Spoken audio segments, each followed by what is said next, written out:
Bonjour à toutes et à tous, j'espère que vous allez tous très bien. On se retrouve aujourd'hui pour une nouvelle vidéo, un nouvel épisode de LNDLS, les news gaming de la semaine. On y va tout de suite. On commence cette vidéo avec une rumeur enfin confirmée, et oui, Rockstar vient d'annoncer que GTA The Trilogy Definitive Edition, donc les remasters de GTA 3, GTA San Andreas et GTA Vice City, étaient bien réels et qu'ils sortiraient en effet vers la fin d'année. D'après les leaks, c'est en novembre. On n'a pas eu de date précise, on a eu un petit coming soon, mais bon, les leaks ont eu raison sur toute la ligne, alors je pense qu'ils ont aussi raison sur la date de sortie, sauf si évidemment il y a un petit décalage. Alors ça sortira sur toutes les plateformes. Ça fait du bien d'avoir une rumeur enfin confirmée. Au début de cette semaine, PlayStation nous a également donné ses jeux du PS Now, et on a des plutôt gros jeux comme Final Fantasy VIII Remastered, Fallout 76 et surtout The Last of Us Part 2. On a également eu les dates pour la prochaine édition du TGS, le Tokyo Game Show, et cette édition aura donc lieu du 15 au 18 septembre 2022, dans un format qui reste encore à déterminer. Cette semaine était également une semaine marquante pour Nintendo qui a dévoilé le dernier combattant de Super Smash Bros Ultimate, et ce combattant, si vous êtes fan de Smash Bros, vous l'avez pas raté, c'est Sora du Kingdom Hearts. Il conclura donc le roster de Super Smash Bros Ultimate en sortant le 19 octobre, nouvelle qui a évidemment engagé beaucoup de hype chez les fans de Super Smash Bros. Avec cette nouvelle addition, Nintendo en a profité pour révéler que la saga Kingdom Hearts allait débarquer sur Switch en version cloud.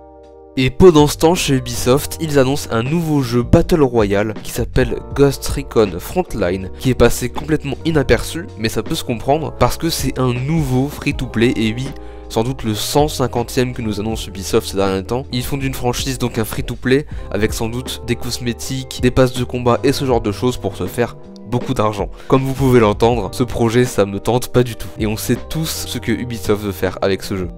A l'occasion de la sortie du film James Bond Mourir peut attendre, Rocket League sort l'Aston Martin Valhalla dans son jeu. C'est un nouveau modèle d'Aston Martin, une nouvelle supercar, et cette voiture sera accompagnée de 3 défis supplémentaires à relever.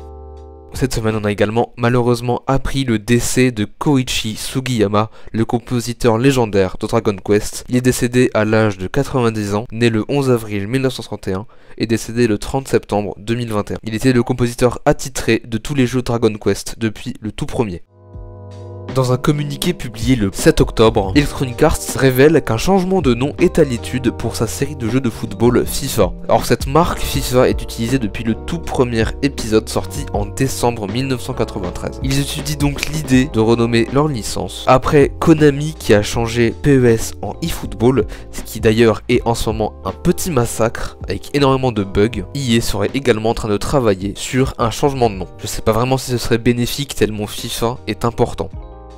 Pour fêter ses 20 ans cette année, le 15 novembre plus précisément, Xbox a dévoilé une manette et un casque que je vous montre juste ici. Or c'est une plutôt bonne initiative, c'est toujours sympa, mais après je sais pas vous, mais personnellement j'ai jamais vraiment aimé ce style où on voit l'intérieur de la manette et là du casque. Je trouve ça pas spécialement beau, mais à part cette partie là, je trouve que le casque est plutôt joli.